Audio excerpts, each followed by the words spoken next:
17 years ago, 60 Minutes first examined the so-called French paradox, which suggested that the French, despite a high-fat diet and high consumption of wine, had a remarkably low incidence of heart disease compared with Americans. Most researchers agreed that there was something in the wine that offered protection. And a few years later, even the highly cautious federal dietary guidelines say that moderate consumption of red wine can be beneficial.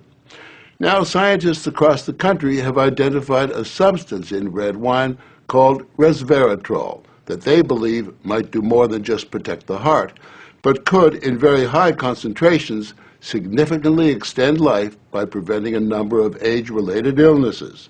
If they're right, we all may soon be taking a pill that could give us an extra decade or two of healthy old age.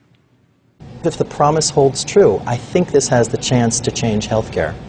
Dr. Christoph Westphal says we all may soon be taking a drug that just might beat the clock, a simple pill that could delay the inevitable.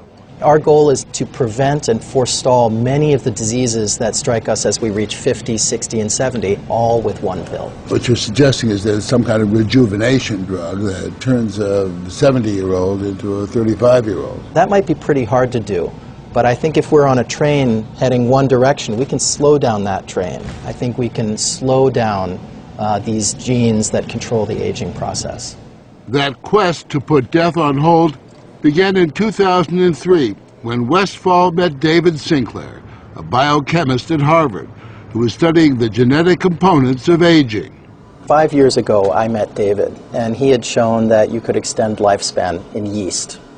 That's pretty exciting. Now, if you happen to be a yeast, it's very exciting. Yeasts are one thing, human beings are more complicated. So Sinclair focused on a gene present in almost all life forms, the sirtuin gene. It's normally inactive, but when it is active, Sinclair believes it triggers a survival mechanism that extends life. Convinced that something in nature could activate that gene, Sinclair randomly tested thousands of compounds. And bingo, he got a hit, Resveratrol. When I Googled this Resveratrol, I was shocked to find that red wine was the top hit.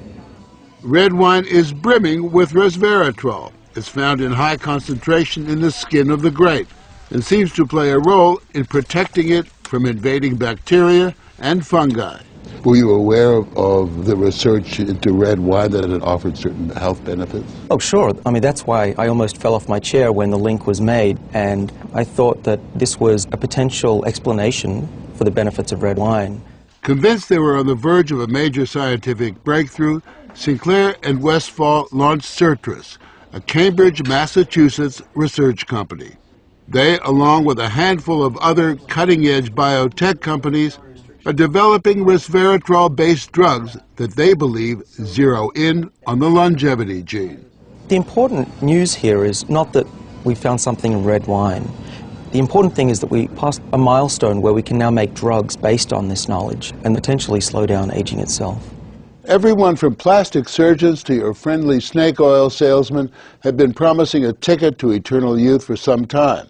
So the prospect of a prescription pill based on red wine that could trigger a longevity gene sounds too good to be true.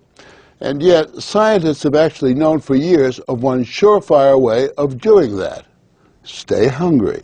We have a pill that can mimic many of the effects of calorie restriction or exercise. So one can be very healthy and obese at the same time. Our goal is healthy individuals, ideally via lifestyle, and if that doesn't work, we believe that we'll have a pill that can mimic that.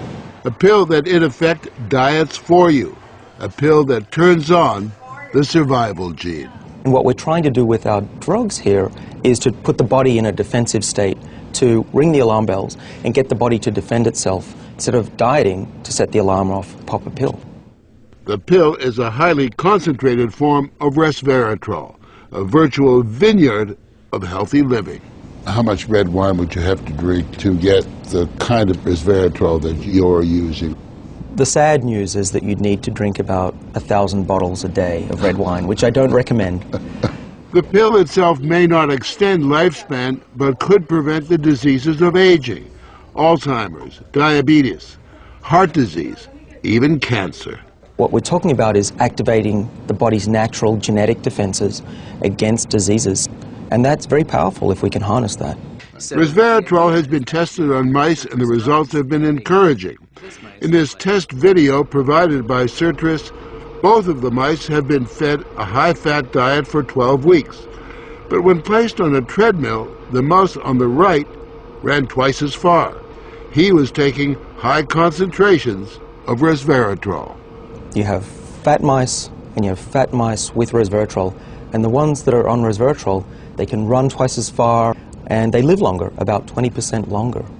Other studies showed that among mice fed a high-fat diet, those given resveratrol didn't gain as much weight as those not given the drug. Sinclair believes that resveratrol actually changes the physiology of the mice. The proof, he says, is in the post-mortem. Their organs looked pristine, youthful, fat-free, and their physiology was just like they were dieting, but they were fat. Convinced they were on the right path, they fast-tracked the drug into human trials on people with untreated diabetes, and the results were impressive. It significantly lowered glucose and insulin levels without the patients changing their diet or taking any other drugs. Originally, our hope was that you'd be able to prevent diseases of aging. What we ended up seeing is actually you could therapeutically intervene in patients who have diseases of aging, and that was unexpected. Yeah, the diabetic patients have high blood sugar and the molecules bring it down. That's treatment, that's not prevention. Sirtris is now developing what they say is a much more potent synthetic version of resveratrol that will also soon go into human trials, this time on cancer patients. I keep on thinking, you know, what used to seem like it was science fiction, I actually believe the biology is right, and if we're right, this may be the most important thing that we're going to do in our lives. Possibly, but it is important to remember that 9 out of 10 drugs that look good in mice ultimately fail in human trials. Still, the speed and results generated by Sirtris and the resveratrol drugs are unusual, and Sinclair believes these drugs will not only keep people living longer, but will keep them healthy longer. What we're talking about is potentially making a 90-year-old as healthy as a 60-year-old. A 90-year-old can play tennis and see their great-grandkids graduate from college. People will live active, healthy lives and then die quietly in their sleep, and that's really the aim here with these medicines. Are we on the edge of maintaining active lives into our hundreds, for example? Well, we've certainly passed a corner in terms of the science, and someone's going to achieve it, and if it's not us, it's going to be someone else. But the question that most of us want answered is, when do we get this pill? I would say 5 years, to be conservative, that this will happen within our lifetimes. I'm fairly certain about that. One measure of the potential of this research, Dr. Sinclair and Dr. Westfall's little startup company was recently bought by the pharmaceutical giant GlaxoSmithKline for almost $750 million.